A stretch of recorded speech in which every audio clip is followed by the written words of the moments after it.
dialogamos sobre la presunta presencia paramilitar que han denunciado algunos campesinos, comunidad indígena, la presencia paramilitar en la zona del Catatumbo, luego de que la FARC se haya concentrado en la vereda Cañón.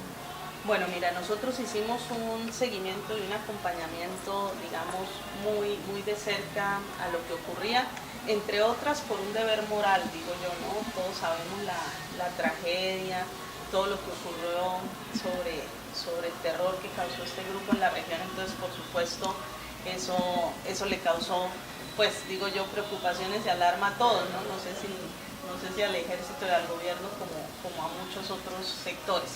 Entonces, ¿qué ocurrió allí? Para de pronto poner en contexto a los televidentes, desde el 9 de febrero, cuando era el segundo día del recorrido, del traslado de las FARC, ellos iban a hacer un traslado desde Caño Tomás, finalmente hasta Caño Indio. En ese recorrido, más o menos la mitad sería el corregimiento de la Gabarra.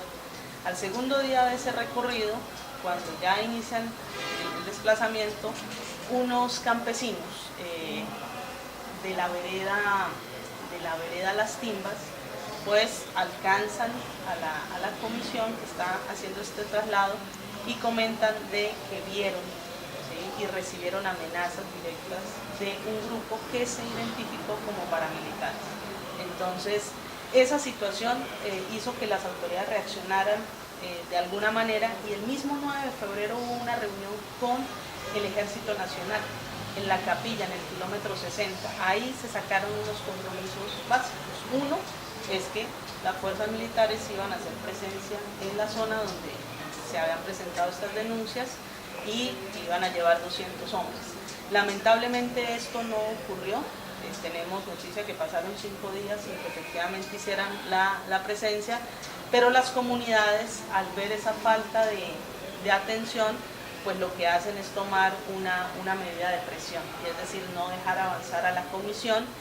Entraron algunas organizaciones, el 10 de febrero ya estaban haciendo comisión de verificación para recoger las denuncias. Logramos en ese segundo día por lo menos entrevistarnos con 3 personas que fueron testigos presenciales de lo que ocurrieron, se fueron las denuncias y empezamos a hacer, como ustedes entenderán, todo el llamado de urgencia a las entidades. Yo creo que algunas reaccionaron de manera positiva. El 11 de febrero ya estaban en región y hablando con las comunidades, pastoral social, es decir, la Iglesia, Naciones Unidas, Alcaldía del Tibú, Personería del Tibú, Defensoría del Pueblo, y ahí se da una reunión sobre las horas de la tarde y se llegan a unos compromisos. Con la gravedad que incluso en el medio de la reunión alguien recibe una llamada de sus hijos que está en la finca denunciando presencia de paramilitares, y eso hizo pues, que las autoridades tuvieran que tomar una medida humanitaria, es decir, listo, entonces mañana, ese fue el primer compromiso, mañana domingo vamos a ir a la zona donde están denunciando para documentar los casos. Defensoría se compromete a, con base en todo lo recolectado, a activar una cosa que se llama el sistema de alertas tempranas, es decir, un llamado de urgencia y de atención, las autoridades a poner en conocimiento de los organismos competentes, y surge en el marco de la implementación del proceso de paz. Se supone que tiene que haber garantías reales y efectivas para los movimientos sociales, comunidades y para los territorios. El desmonte de esas estructuras paramilitares es un compromiso. Entonces las comunidades dijeron, vamos a dirigirnos a esos mecanismos de seguimiento que trae el acuerdo, que de pronto los televidentes no los conocen, son espacios, digamos, de creación reciente. Uno se llama la CECIBIS, el Comité de Seguimiento e Impulso a la Verificación e Implementación de lo que se está acordando. Entonces, hoy todas esas entidades y comunidades mantienen el compromiso de que efectivamente esa situación se atienda por parte de este mecanismo, y están reclamando que haya una reunión y una sesión de la CECIBIS aquí en región. Lamentablemente, decirle a los televidentes que a pesar de esa buena reacción de algunas entidades, efectivamente eso empezó a generar zozobra y preocupación, porque el lunes recibimos otras comunidades campesinas de la vereda Betas Unión y Betas Orientes. Yo estuve esos 2 días ahí en región, el domingo y el lunes, entonces mucho más alarmante porque la gente volvió a ver presencia de grupos más o menos de 25 a 30 hombres comiendo ahí en el monte, bueno, que también recibieron amenazas, en algunos casos llegaron hasta la casas de algunas personas a preguntar por otros. Entonces todo eso empieza a generar pánico, zozobra, y se empieza a conocer del desplazamiento en ese momento de unas 200 personas hacia Venezuela. Situación que todo eso que les cuento que pasó en 4 días, lo que veíamos es que el gobierno nacional y entidades competentes no se pronunciaban. Y peor que eso, parece que había un interés en tratar de desvirtuar que eso que estaba ocurriendo era cierto, que es mentira, que es mentira, que es mentira. Entonces eso provocó que intentáramos y animáramos a que las autoridades competentes y muchas más organizaciones entraran en una comisión de verificación frente a esos acuerdos, y también por un asunto humanitario y condiciones de traslado logístico, la comunidad decide darle paso a la caravana, que se reactiva el martes 14 de febrero, pero toman una decisión que a mí me pareció bastante inteligente, es decir, listo, pero que el Estado sepa que aquí hay unas situaciones humanitarias que requieren ser atendidas, que hay gente que se está desplazando, que tenemos miedo de estar en las veredas, e instalan un campamento de refugio humanitario ahí, muy cerca de la zona veredal transitoria y de normalización de Cañoín. Entonces, hemos venido acompañando todo ese proceso. Hoy, ¿en qué está el tema? En que el refugio humanitario, por el compromiso que han hecho las entidades de sesionar y de reunirse, en el transcurso de la semana hubo ya 2 reuniones de comités de orden público para tomar decisiones. Entró una comisión de verificación, no sé con cuántas organizaciones, como 20, 30, iba una delegación bastante grande de todas las plataformas de derechos humanos regionales y nacionales, incluso creo que les acompañó también el senador Alberto Castillo, que ustedes saben es de región, pues muy también preocupado por todo lo que empezó a salir, y esa comisión pues nuevamente se encargó de visitar los 3 sitios. Estuvieron en la cooperativa, donde también hubo amenazas, donde hubo desplazamientos, estuvieron en las timbas, donde también hubo las denuncias, y estuvieron en el campamento de refugio humanitario y en la zona veredal. Entonces es un compromiso ético y moral.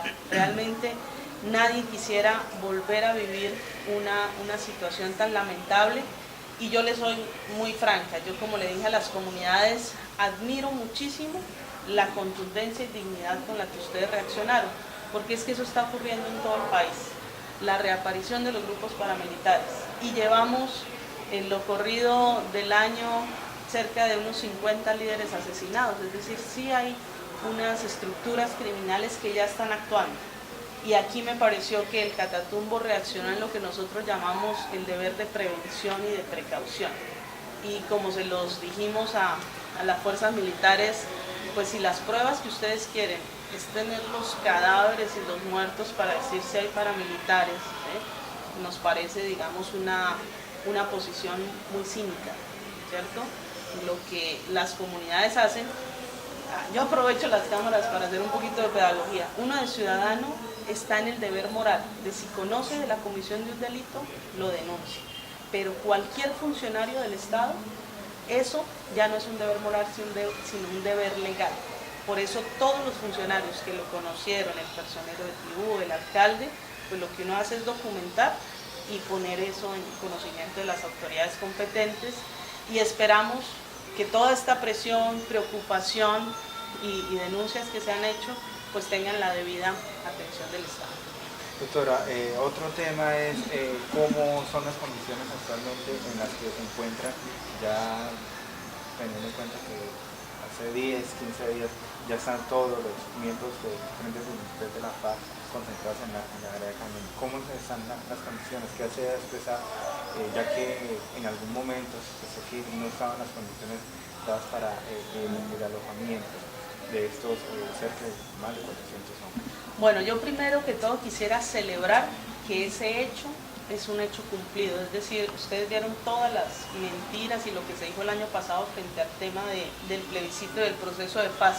Algunos decían que esa realidad nunca se iba a dar, que los guerrilleros salieran del monte y llegaran a las zonas veredales, ese proceso de dejación de armas y desmovilización nunca se iba a dar. Entonces, yo creo que esta semana el país debe celebrar que ya todos esos guerrilleros, más de 8.000 hombres, están en las zonas veredales. Contarle al país que de las 24 zonas veredales que están dispuestas, pues lamentablemente Caño Indio, la que tenemos acá en Tibú, norte de Santander, pues fue una de las últimas en resolverse aspectos, digamos, de acuerdos con las comunidades. Eso nos tiene en un retraso bastante lamentable, es decir, yo pude hacer una visita de verificación el día domingo, el 13 de febrero, o sea, hace 8 o 9 días, y efectivamente no hay nada, eso es potreros, es decir, el presidente de la vereda, de la Junta de Acción Comunal, nos mostró la ubicación de dónde van a quedar las áreas, pero eso es un potrero, como cuando ustedes van en el carro y miran ahí una finca o un paisaje. Entonces ese es, digamos, el reclamo más vehemente que se está haciendo. La guerrilla de las FARC cumplió en los tiempos acordados el desplazamiento de hombres y mujeres que pertenecen a esa organización, y el Estado ha sido incapaz de atender los compromisos logísticos que asumieron. Entonces, como dijo alguien, si en 6 meses, porque es que el gobierno sabía esto no desde hace un mes, esos protocolos están firmados y pactados desde el 23 de junio del año pasado. Entonces, como dijo un campesino, si en 6 meses no han sido capaces de poner un bombillo, no quisiéramos saber que por demora y retraso del gobierno el proceso de dejación de armas cambie los tiempos. La ciudadanía debe saber que los guerrilleros van a entregar las armas en 3 momentos, pero esas armas tienen que estar guardadas en unos depósitos seguros, ¿cómo se llama? Unos contenedores especiales. Entonces, si no han podido llevar un bombillo ni una logística mínima para el alojamiento de toda esta gente, yo no me imagino cuánto van a tardar en garantizar las condiciones de custodia y de guarda de los elementos, porque no solo son armas, es material explosivo, bueno, un tema bastante complejo. ¿Qué es lo que está haciendo la ciudadanía? Ya no queremos que nos metan cuento, que el gobierno diga, sí, eso está perfecto, eso está avanzando perfecto, que los twitters de la insurgencia digan, no, mire la foto, esto está grave, esto aquí no tenemos nada. Entonces, la veeduría ciudadana lo que está proponiendo es, bueno, vamos a hacer un monitoreo y unas visitas regulares a esos sitios a ver cómo avanza. Me alegró mucho saber que desde esta semana hay una campaña para más o menos mediados de marzo, durante 3 días del mes de marzo, una visita nacional a todas las zonas veredales. Es la única manera de ponerle un poquito más de presión, de ojos a eso, porque es que yo francamente sí no quisiera que ni lo pactado se quede en el papel escrito, ni que se frustren, digamos, las aspiraciones y el compromiso de paz de uno y otro por posibles incumplimientos. Entonces, en Norte estamos bastante mal, bastante retrasados. No sé si ustedes conocieron una carta del Frente 33, este último que se desplazó. A mí me pareció como muy humana, ¿no? Las condiciones en las que tuvieron que hacer el traslado y todo el incumplimiento, que incluso las cosas de comida les tocó irlas resolviendo por el camino. Entonces es como lamentable, porque uno sabe que el mayor reto no era sacar el acuerdo, el mayor reto es cumplir con lo acordado y con lo implementado, y creo que en eso el gobierno se está rajando muchísimo, y se está rajando en implementación normativa, ¿no? Llevamos desde el 17 de diciembre, apenas hemos sacado una ley aprobada y ahora estamos en trámite de otra. Entonces se necesitan 24 que están en el acuerdo y no van sino 2. El tema de las zonas veredales también se rajó, no está cumpliendo con las condiciones básicas. El tema de las condiciones de seguridad para los territorios, como hablábamos al inicio, pues hay unas situaciones de amenaza, de presencia, entonces yo creo que el gobierno tiene que reaccionar y francamente, como lo dijo alguien, a mí me pareció una frase muy inteligente, dijo, mire, yo creo que al gobierno no le interesa que esto salga más mal, porque es que ¿qué más tiene para mostrar? El gobierno de Juan Manuel Santos no tiene más para mostrar que su proceso de paz. Y si eso sale mal, pues entonces no hizo nada en 8 años.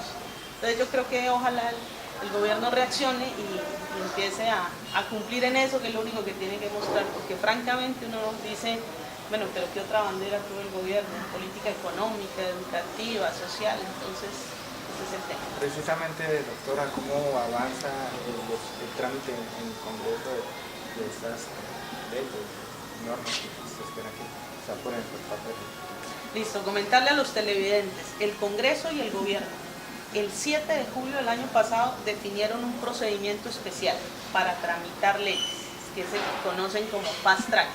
Entonces, yo recuerdo eso porque fue 7 de julio, es decir, en ese momento no sabíamos cómo iba a ser el acuerdo final, ni si iba a haber plebiscito, ni si se iba a ganar o perder. Es decir, el Gobierno y el Congreso se comprometieron mucho antes a decir todo lo que se acuerde hay que sacarlo de manera rápida. ¿Y por qué eso es tan importante? Porque los recientes procesos de paz han fracasado en muchos aspectos. Eso no hay un buen récord de cumplimiento y de éxito en los procesos de paz. Pero en algunos donde se ha mostrado un avance importante, por ejemplo Irlanda del Norte, fue porque efectivamente durante el primer año pudieron hacer toda la implementación normativa. Entonces yo creo que ese es un aspecto importante. Si queremos que sistemas, planes, programas, proyectos que están en el acuerdo se implementen, pues nos toca hacer la adecuación institucional y normativa. El gobierno declaró sesiones extraordinarias en el Congreso desde el 17 de diciembre hasta el 31 de marzo. Pero hay que decirle a la ciudadanía que hasta ahora solo se ha aprobado la ley de amnistía e indulto del 30 de diciembre. Avanzamos en la modificación de la ley quinta del 92, que es el reglamento del Congreso, es decir, para que nosotros, los ciudadanos de Voces de Paz, que tenemos que estar pendientes de esa implementación, podamos participar, y se ha avanzado en 3 debates de lo que será el acto legislativo que crea el sistema de verdad, justicia, reparación y no repetición, que muchos lo reducen a la JEP, a la Jurisdicción Especial para la Paz. Entonces justo ayer se terminó el 3er debate en la comisión primera. Nosotros seguimos insistiendo en que ese acto legislativo recoja de manera muy rigurosa todo el reconocimiento de los derechos de las víctimas y de la participación, y tenemos serias preocupaciones de cómo el Ministerio de Defensa y los militares están intentando colarnos, como dije yo, no un mico sino un orangután, es decir, todo un régimen especial de impunidad para la responsabilidad de mando, es decir, la responsabilidad que eventualmente tengan los altos mandos, por fuera de lo acordado.